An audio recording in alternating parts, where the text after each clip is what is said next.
না পড়ে কেউ আলেম হয় না, মাওলানা হয় না, মাওলানার সার্টিফিকেটও কাউকে দেওয়া হবে না।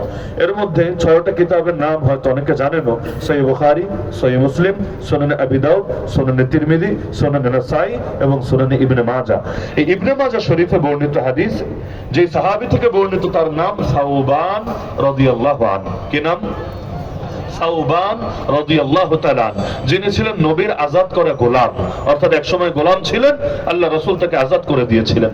আন সাউবান মাওলা রাসূলিল্লাহ সাল্লাল্লাহু আলাইহি ওয়াসাল্লাম আন্নাহু ক্বাল সামি'ত রাসূলুল্লাহ সাল্লাল্লাহু আলাইহি ওয়াসাল্লাম ইয়াকুল, তিনি বলেন, আমি নবীজিকে নিজ কানে বলতে শুনেছি, লা উলফিয়ান্না আকওয়ামান মিন উম্মতি ইয়াতুনা বিহাসানাতিন আমসালি জিবালি তিহামা।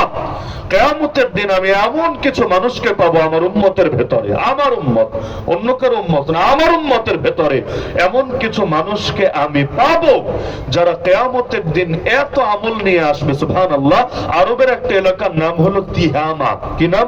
তিহামা। ওই তিহামা এলাকার পাহাড় গুলো যত বড়, তাদের আমলও হবে এত বড়, এত বিশাল। সবাই খুশি হয়ে সুবহানাল্লাহ বলছেন না? লেকিন এর পরের বাক্যই হলো ফায়াজআলুহাল্লাহু হাবাআম মানসুরা। এত আমল নিয়ে আসবে, তার সব আমলকে আল্লাহ এমন ভাবে ধ্বংস করে দেবেন যেন সেটা বাতাসে উড়তে থাকা ধুলোকণা। গাজীপুরের মানুষের তো আর বাতাসের ধুলাবালি চিনাতে হবে না। বাতাসের ধুলাবালি কারে বলে, কত প্রকার, কি কি, এটা গাজীপুর চৌরাস্তায় গেলেই খুব ভালো মতো টের পাওয়া যাবে। এই বাতাসে উড়তে থাকা ধুলাবালি, পাহাড় কি এভাবে ওরা সম্ভব? অসম্ভব। কিয়ামতের আগে, স্বাভাবিক অবস্থায় না, কিয়ামতের আগে এই পাহাড়গুলো এমন ধুলাবালি হয়ে উঠতে থাকবে। ওয়া ইদাল জিবালু সুয়িরাত ওয়া তাকুনুল জিবাল কালইহনিল মানফুশ, এরকম বিভিন্ন জায়গায় আল্লাহ জানিয়েছেন। তাহলে কিয়ামতের আগে যেমন পাহাড়গুলো ধূলিকণায় পরিণত হয়ে অথবা তুলার মতো হয়ে এগুলো উঠতে থাকবে, একইভাবে হাসরের ময়দানেও এত আমল নিয়ে আসবে, কিন্তু হালত হবে এমন, এগুলো সেই উড়ে যাওয়া ধুলোকণার মতো হবে। এক সাহাবী অবাক হয়ে বললেন, ইয়া রাসূলুল্লাহ, কি বলেন? সিফহুম লানা লিকাই লা নাকুনা মিনহুম ওয়া নাহনু লা না'লাম। এরা কারা? এদের পরিচয় বলেন, এদের গুণ বলেন, এদের বৈশিষ্ট্য শিখিয়ে দেন, যাতে করে না জেনেও না বুঝেও আমরা সেই কপাল পোড়াদের অন্তর্ভুক্ত না হই। কারণ জানা থাকলে তো সুবিধা, যদিও জানলেই মানুষ বিরত হয়ে যায় এমন না। কবরের 3 প্রশ্ন তো আমরা সবাই জানি, কে জানি না? কবরের 3 প্রশ্ন সবাই জানি। দুনিয়াতে প্রশ্ন যদি জেনে যায়, লোকে কি করে? উত্তরটাও কিন্তু গুছিয়ে নেয়। প্রশ্ন জেনে বসে থাকে না, এই যে নকল ফাঁস হয়, লক্ষ লক্ষ টাকা লেনদেন হয়, তো প্রশ্ন জেনে কি করে? বসে থাকে না, উত্তরটা প্রস্তুতি নেয়, উত্তরটা গুছায় নেয়।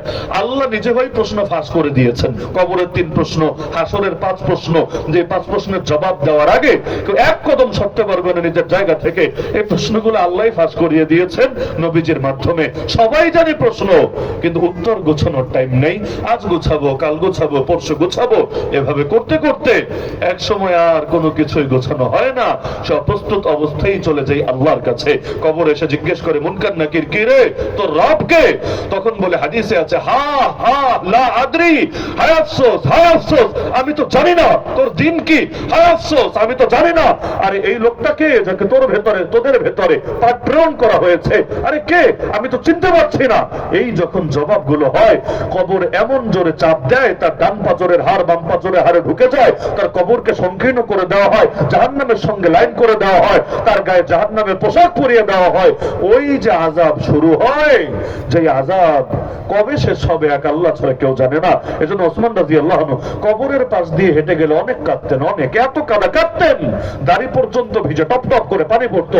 সঙ্গীরা বলতো, হযরত আপনি কবরের মধ্যে কি এমন দেখেন যে এত কাঁদেন? জাহান্নামের কথা শুনলে তো এত কাঁদতে দেখি না, কিয়ামতের কথা শুনলে এত কাঁদতে দেখি না, কবরে কি আছে? তিনি বলেন, ইন্নাল কবর আউয়ালু মানাজিলিল আখিরা। এটাও নবীর হাদিস, তার বানানো কথা না।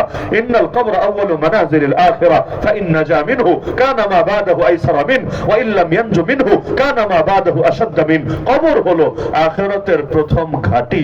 এই ঘাঁটিতে যে মুক্তি পেয়ে যায়, পরে সব ধাপ তার জন্য সহজ হয়। এই ঘাঁটিতে যে ধরা খায়, মুক্তি না পায়, পরে সব তার জন্য বড় কঠিন, বড় জটিল হয়ে যায়। শুরুতে ধাক্কা খেলে কিন্তু মনোবল ভাঙাই স্বাভাবিক। খেলতে নেমেছেন, শুরুতে পরাপর 2-3টা উইকেট পড়ে গেল। খেলতে নেমেছেন, শুরুতেই 5-6টা গোল খেয়ে ফেললেন। খেলতে নেমেছেন, শুরুতেই 2-4টা জ্যাপ্রোজ খেয়ে দাঁত দিয়ে রক্ত বের হওয়া শুরু হলো। যেই খেলা দিয়ে উদাহরণ দেই না কেন, রেজাল্ট একই হবে। শুরুতেই যদি ধাক্কা খান, মনোবল বাড়ে না কমে? মনোবল বাড়া কমার একটা ব্যাপার তো আছে। মানুষ তো এটা রাজনীতি দিয়ে উদাহরণ দেন, খেলা দিয়ে দেন, দুনিয়ার যা দিয়ে দেন, স্বাভাবিক। যেমন ইতিমধ্যে টুকটাক নির্বাচন